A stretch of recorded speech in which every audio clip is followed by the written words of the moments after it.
అన్న ఎంతైనా ఆడపిల్ల ఉండాలి ఇల్లు అన్న కాడ.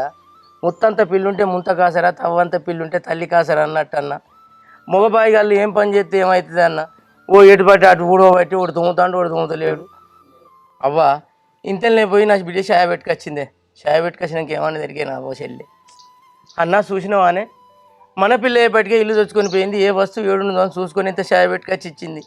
మంది మనకైతారా అన్న? మన పిల్ల మనకైతుంది. మీరు ఇల్లు తెచ్చుకొని వచ్చి పిల్లనిస్తా అన్నప్పుడు నా కొడుకు ఇష్టమే నా ఇష్టం అని అన్న నేను. ఇప్పుడు తెలుస్తుందన్నా నేను ఏం కోల్పోతాను అనేది. అందుకే నీ బిడ్డను నా కొడుకు చేసుకుంటా అన్న. ఎందుకంటే నేను ఒకటి అన్నా నా మేనగోడలు అయితే పడుతుంది, అదొకటి అన్నా నేను దుడుచుకపోతా. మంది మనకైతారా అన్న? నాకు కొండంత బలం అన్న మీరు ఉంటే నేను అవ్వగారి బలంలో పడతానని సంబరంగా ఉన్నా. ఎట్లయినా మంచిదన్నా నీ బిడ్డను నా కొడుకు చేయన్నా, నా కొడుకు చెప్పుకుంటా అని అన్నది.